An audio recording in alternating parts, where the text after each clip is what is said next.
কক্সবাজার থেকে চট্টগ্রামের বাঁশখালীতে যাবেন সরকার প্রধান। এই মুহূর্তে বাঁশখালীতে আছেন সহকর্মী ইমরুল আহসান। সরাসরি যাব তার কাছে।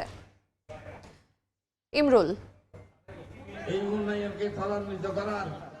প্রধানমন্ত্রী তারেক রহমান ইতিমধ্যে মাতারবাড়ির যে গভীর সমুদ্র বন্দর সেটি পরিদর্শন করেছেন এবং ওখানে আরো দুটি উন্নয়ন প্রকল্প পরিদর্শন সেখানে করেছেন। ময়লাপতি তাপবিদ্যুৎ কেন্দ্র এবং মহেশখালী সমন্বিত উন্নয়ন প্রকল্প সেটি প্রোগ্রাম শেষ করে উনি কিছুক্ষণের মধ্যে এই চট্টগ্রামের বাঁশখালীর উদ্দেশ্যে রওনা হবেন, যেখানে এখানে যে বন্যায় যে সাম্প্রতিক বন্যা যে ক্ষতিগ্রস্ত হয়েছে তাদের মাঝে তাদের সহায়তা করবেন। অনেক ঘরবাড়ি এখানে ক্ষতিগ্রস্ত হয়েছে, প্রায় ৯,০০০ ঘরবাড়ি এখানে ক্ষতিগ্রস্ত হয়েছে। তাদের এখানের মধ্যে এখানে ঘর হস্তান্তর করা হবে, এছাড়া আর্থিক অনুদান দেওয়া হবে, ত্রাণ সামগ্রী বিতরণ করা হবে এবং সে উপলক্ষে এখানে একটি জনসভার আয়োজন করা হয়েছে। দেখতে পাচ্ছেন যে এখানে ইতিমধ্যেই এই বাঁশখালীর এই সমুদ্র লাগোয়া একটি জায়গা, এখানে আজকে প্রধানমন্ত্রী তারেক রহমানের এই ত্রাণ সামগ্রী এবং বিতরণ কর্মসূচি এবং এই জনসভার আয়োজনটি করা হয়েছে। এখানে একবারে সমুদ্র সৈকতের যে জায়গাটি সেটি একেবারে কানায় কানায় পূর্ণ হয়ে গিয়েছে।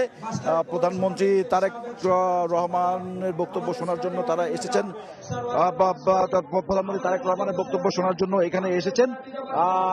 এরপরে প্রধানমন্ত্রী তারেক রহমানের আরো কিছু কর্মসূচি রয়েছে। উনি সেখান থেকে হাটহাজারী আরো একটি কর্মসূচিতে উনি অংশ নিবেন, সেখানে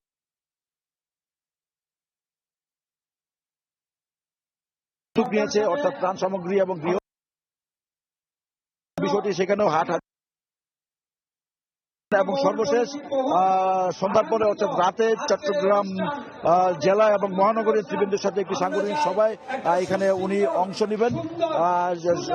সাংগঠনিক বর্তমানে জেলা এবং মহানগরের সাংগঠনিক অবস্থা কি সেই বিষয়টি সরাসরি নেতাকর্মীদের কাছ থেকে উনি জানবেন, সেই অনুযায়ী পরবর্তীতে পদক্ষেপ নেওয়া হবে।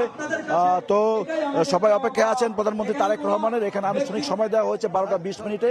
হয়তো কিছুক্ষণের মধ্যেই প্রধানমন্ত্রী তারেক রহমান মহেশখালীর থেকে উদ্দেশ্যে রওনা হবেন এবং নির্ধারিত যে সময় 12টা 20 বা তার 10-15 মিনিটের মধ্যে উনি এখানে চলে আসবেন এবং এখানে বন্যায় ক্ষতিগ্রস্তদের মাঝে উনি ত্রাণ সামগ্রী বিতরণ করবেন।